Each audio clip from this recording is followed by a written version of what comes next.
right now. The 1 billion Coca-Cola machine, nigga. What you talking about? We're in the cinema, about to watch yet another sequel to a forgotten franchise nobody asked for. You're getting popcorn and a drink to drown out your Jared Leto-induced sorrow with a sugar rush. You pay and they hand you a cup. Then you see it, glowing red and chrome, the Coca-Cola Freestyle Fountain. Here, you can choose between over 100 different flavors. Cherry Vanilla Coke, Peach Sprite, maybe you'll go crazy and mix Fanta with Powerade. Nah, I was one of those with the Peach Sprite, boy. The Peach Sprite, oh my god, that was my... Going to Wendy's or go to goddamn Zaxby's and get my shit. Boy, I'm getting that Peach Sprite. I need that Powerade too, boy. The purple one, bro. The grape, some shit like that. Or maybe you just pick a classic. But this machine is way more than just a soda fountain. It's not just serving you a drink. It tracks everything you do. And while you're picking your favorite flavor, it's quietly collecting data. Data that turns customers into test subjects. Data that Coke will profit from tremendously. The Coca-Cola company is said to have invested more than $1 billion in this machine, but they're very likely turning its capabilities into much, much bigger savings and profits. Today, we're diving into how a drink dispenser became a global lab, and what role would you play in all of this? Let me say something. The Coca-Cola company is one of the biggest beverage producers on the planet. The conglomerate controls almost half of the global soda market, making billions in revenue every year. And one important way they sold their many drinks has long been... Do y'all drink Coca-Cola, bro? See, I used to, but I only drink that unless like the last soda that I can drink, bro. You feel me? If anything, you feel me? Dr. Pepper or some shit like that, you feel me? Like, them ain't really my types, but I still drink them motherfuckers, though. But that ain't really mine, you feel me? I ain't really fucking with them like that, you feel me? I get the Sprite, I get the High C. You know what I'm saying? I'm keeping it regular, boy. Soda fountains. In the olden days, ordering a soft drink would work like this. You'd walk up to the counter, place your order, and someone would pour your drink into a cup. Then self-service fountains arrived. Now you can fill your own cup. Kleenex lotion tissues protect, soothe, and moisturize your skin.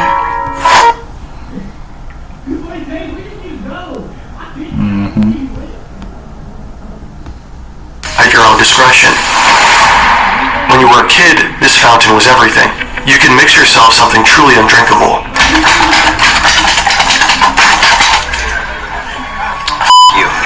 However, in 2006, Coca-Cola and other beverage makers noticed something worrying.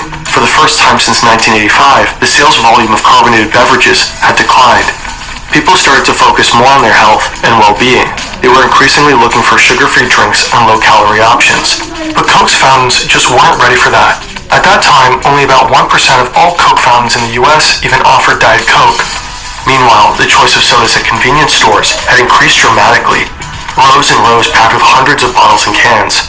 But Coke fountains were stuck with the same limited run-up of kind of boring standard flavors. So they had to come up with an idea that would change everything. The freestyle fountain's design is interesting. The red, the chrome, the sculpted lines. It kind of looks like it wants to become a Ferrari. They really just made one of these, like, I say around, I don't know, 2019, 2020, 2021. Then you can see them everywhere. You feel me? Like, it's like niggas were just like, oh, okay, cool, a soda machine. You feel me? Like, but you feel me? Like, niggas just ain't really know, like, what the fuck we was really just looking at, nigga. When it grows up, and that's not a coincidence. It was developed with Pininfarina, the legendary Italian design house that shaped the curves of Ferrari itself. You slide your cup under the dispenser. Now comes the fun part. You see dozens of bubbles on the screen in front of you. Each bubble is labeled with a different drink. Mezzomix, Coca-Cola, Powerade, Lift, Fused Tea, and Kinley. In total, you could choose over 100 drinks. Back when you were a kid, this would have been impossible. Restaurants used massive 19-liter syrup canisters for every single drink option. Nowadays, all these flavors fit into just about 30 tiny cartridges. The cartridge design is inspired by medical tech, where precise dosing is critical. Just as insulin pumps deliver exact amounts of medication almost drop by drop, the Freestyle system carefully meters syrup and carbonated water for each pour. In theory, every pour is perfectly measured, drop by drop, turning your drink into a precise masterpiece. But Coke from a Freestyle fountain actually tends to taste a little different from the one you buy in the supermarket.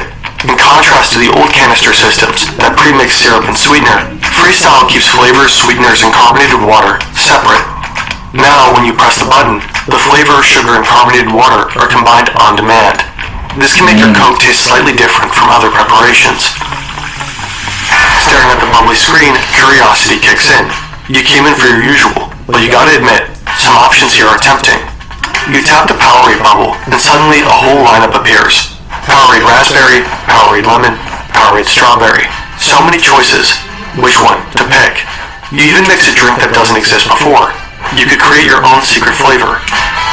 And won't that make you special? The Freestyle fountain is fun. It lets you explore. It bewilders. It sparks curiosity. It might even provoke play. Chat, what's your favorite type of drinks to go get? I told y'all I fuck with the Powerade, the grape, or you know what I'm saying, like he just said, nigga, the peach Sprite. That motherfucker a hit, nigga. I ain't gonna lie.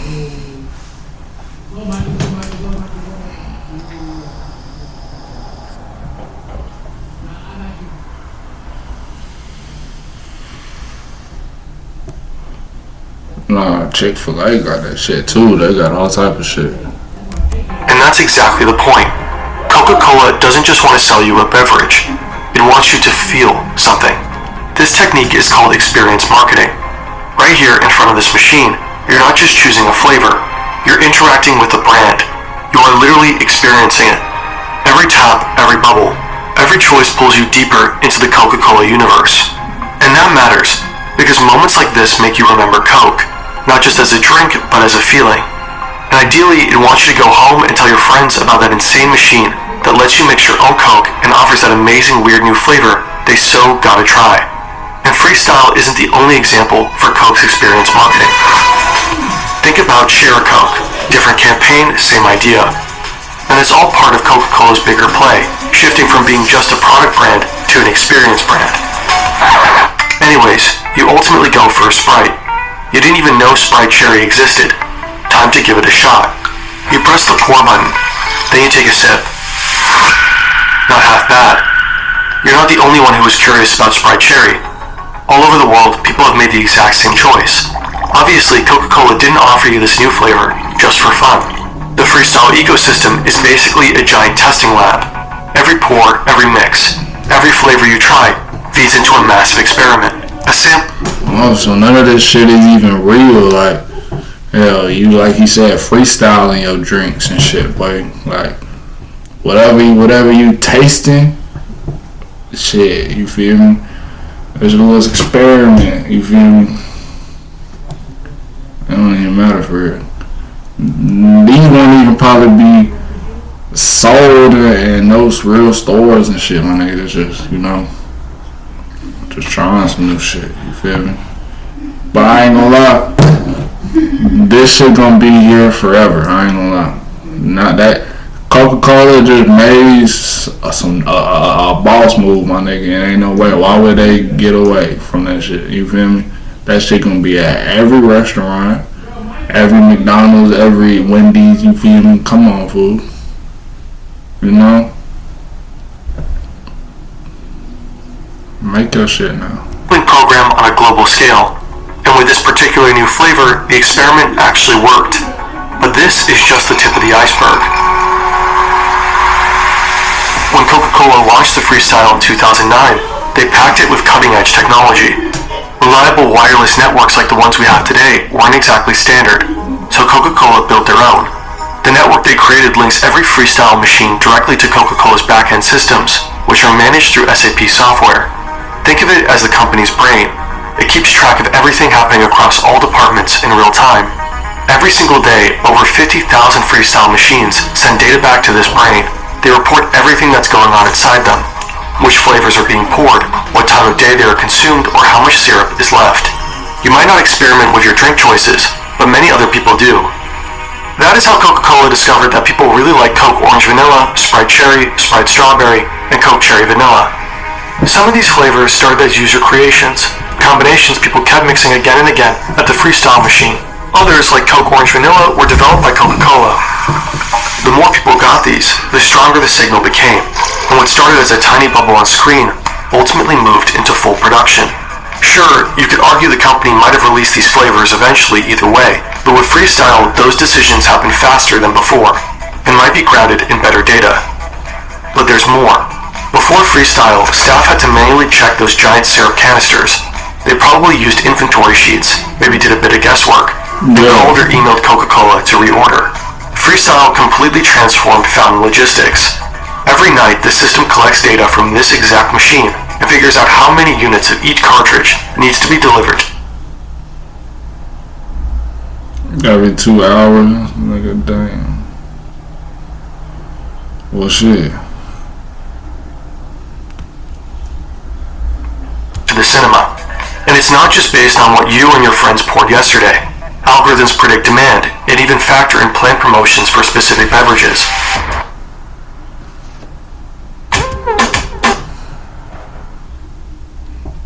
Making beats you guys send me, okay? So let's go. Shinji, please do my beat. The system calculates which cartridges need refilling and automatically creates the restocking orders. Those orders are sent straight to the distribution center, and from there, the cartridges are shipped directly to the fountain locations. Every freestyle machine on the planet is quietly syncing. Think about how smart this is. With freestyle, Coca-Cola can optimize their entire fountain supply chain, streamline inventory management, make restocks more efficient, and even improve their production schedule. It's probably safe to assume that this alone saves the company millions and millions of dollars along the way. If even Coca-Cola is tracking your data in real life, you won't be surprised to learn that your data is exposed everywhere, and there's nowhere to hide. Every click, search, and form you fill reveals tiny pieces of who you are. That you had to look up how to spell bourgeois 6 or 7 times for your online comment war, that you don't understand the 6-7 meme, or that you enjoy mixing Sprite and Fanta. Disgusting animal. With data breaches rising every year, your personal information is at risk. Shady data brokers sell it, scammers use it, and even steal your identity. Not that anybody would want your particular identity. And in this QR, marketers at HQ can push new campaigns straight to the freestyle. It took a while to get to this level. Whenever Coke wanted to push a new campaign or change content, it required a full software update, during which the machine couldn't pour a single drink. Not exactly ideal, considering many fountains are located in high-traffic fast food chains. So in the mid-2010s, Coca-Cola integrated AirWatch, a modern device management platform. Now, instead of sending out a massive software update, whenever marketers want to roll out a campaign, they could push tiny data packages. While receiving the configurations, the machines most likely stay fully operational. They simply download and display the new content, like this Halloween special. What happens next is called nudging. A new flavor might be the first bubble you see, or a short teaser video might just catch your eye. You're still free to pick whatever you want, but those gentle nudges make you more likely to experiment. Thousands of individual recorded choices to try some bizarre Halloween flavor, all feeding directly into Coca-Cola's product development. But wait a minute, this little black dot up there, is that a camera? Is this thing recording you? Well, Coca-Cola did plan to install a camera in one of their freestyle models. They've included it in their spec sheet and described it with the words, future capability for motion sensing and facial recognition. This way, the company could have tracked every smile when you mix flavors, every frown when it doesn't taste right after a little test sip, literally observing which combos make you happy or annoyed. Every reaction is data. But, could they really pull this off? At least in theory. Oh shit, nah. Hey, nah. Think about if you got one, so you just caught like 5 bodies, nigga. And you went 3 towns away to get some food at Bojangles, right? Getting you a drink, and the motherfucker, the screen looking at your ass and see you as like, yeah, he was just over there. Bogus as hell, like, bro, it's cameras every fucking where, like, gang. You can't hide from nothing in this world now. I'm telling you, folks. In Europe, for example, strict data protection laws such as general data protection regulations would likely not allow this to happen. In the US, however, businesses and event venues are increasingly experimenting with facial analysis and recognition technology in public spaces, so hypothetically, it might be feasible there. According to Fortune, in early 2024, AI company Quantify referenced a facial recognition project tied to freestyle. In a now-removed entry on their website, it reportedly said each vending machine comes with a camera installed, in which an image is captured for every customer interacting with the machine. Coca-Cola's marketing team aspired to use these images to generate insights on consumer preferences and usage patterns. Reportedly, Quantify built a machine learning model to detect customer demographics. Basically, the Coca-Cola company could know you're a guy in your 20s, standing here grabbing that Sprite cherry. After Fortune asked questions, the model seemingly vanished. A spokesperson for Coca-Cola said cameras in freestyle fountains were just tested in a laboratory setting from 2018 to 2019. When we asked Coca-Cola about this, they did not respond. The creepy camera hole aside, the technology is pretty impressive. A single globally deployed machine expanding flavor variety, strategically pushing experience marketing, enabling hyper-detailed flavor testing, micro-campaigning, and optimization of the supply chain. You probably stood in front of one of those before and never even had a clue. But there is this one central question we just couldn't shake. Just how much are they saving and making with this? In order to find out, we went down a rabbit hole, annual reports, analytics, figures, and company filings, only to realize there is no concrete data. Sure, we found a few clues here and there, but we could barely make anything useful out of it, especially because gains from freestyle are tangled up with other projects. When we reached out to Coca-Cola for comment, they didn't respond, so we had to call him back up. Enter Yannick, the team's spreadsheet wizard. He dove into everything to find out about freestyle and started making sense of it. His analysis is split into 3 parts. First, payback. That nigga said, "Hey, Coca-Cola, you acting like you wanna see my shit? You ain't responding, nigga? Yeah, alright, nigga, watch this. Damn, fool. Damn." Payback. Let's start with Coca-Cola's assumed revenue from freestyle machines. To get a rough baseline, we did something similar. Loyalty programs like Payback. Payback usually returns an estimated 0.5 to 3% of your spending. Sounds like a bad deal for them, but here's the thing. It works. Because when people get a little something in return, they tend to spend even more. And while they do, Payback collects tons of data, or what they buy, when they buy, and where they buy. You can't fully compare Payback to Coke Freestyle, but both follow the same idea. Encourage people to buy, and learn as much as possible while they do. The data collected through loyalty programs like Payback enables targeted marketing and personalized offers, helping deliver messages that are relevant to individual consumers. Studies like this one show that loyalty programs can improve gross margins by 2 to 4%, not simply because people buy more, but because companies can make smarter, data-driven marketing and product decisions. Using that logic, we can conservatively assume a 2% margin on revenue for freestyle. This is a very rough estimate, but enough to get a sense of scale. According to one source, Coke Freestyle machines dispense around 4 billion drinks per year. Assuming an average of $2 per drink and a 2% margin, that adds up to roughly $160 million in yearly gains, well over $1 billion since Freestyle's inception. Second, the value of data. Back in 2015, Coca-Cola teamed up with Hivery, a company focusing on AI-driven optimization. Their mission was to optimize vending machine sales. One of Hivery's clients was Reyes Coca. That's what it is. Basically, just AI goddamn customers and shit, nigga. Like AI customers, nigga. Like giving you the drink and shit. You know what I'm saying? You tap and all. You know what I'm saying? But that's still a customer at the end of the day, nigga. You feel me? And it's free, nigga. You feel me? Why would they? Coca-Cola Bottling Co., a U.S. bottler with roughly 19,000 vending machines in hospitals across California and Nevada. Hivery's software combines sales data with machine learning and some algorithms to predict demand for every beverage in every machine. Reportedly, Reyes saw a 6% sales increase and a 15% reduction in restocking trips. These numbers suggest that data-driven supply chain management can generate significant sales boosts and cost savings. It is reasonable to assume that freestyle fountains could yield similar results. Third, new flavors. Some of the new flavors Coca-Cola launched based on their freestyle testing turned out about as popular as the deeply disappointing and unwanted sequel you're going to endure in in a few minutes. Take Coke Cherry Vanilla, for example. Even though it was one of the most beloved freestyle combos, Coca-Cola decided to not produce any more in 2024 due to declining demand. Freestyle may help spot promising new flavors, but it doesn't seem to be foolproof. Out of 4 flavors brought to the market, 2 did not survive. This doesn't necessarily mean they were bad investments, just that they weren't long-term hits. Coca-Cola may have overestimated how representative freestyle users are for the broader market. Again, our request for comment went unanswered. While Coca-Cola rarely publishes concrete sales data for specific products, we found a number for one of their newer non-freestyle Sprite products that shows the potential of this market.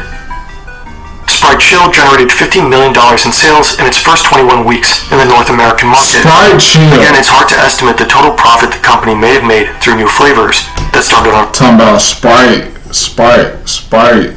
Chill. Like, what the fuck you mean? Sprite Chill. Like, what? Like, are you gonna make me relax or some shit like that? Some lean? Freestyle, and how important the found data was for their success. When looking at all 3 aspects of Yannick's analysis, one thing is relatively safe to assume. The $1 billion Coca-Cola reportedly invested into these machines has long been made back. Oh, you gotta know.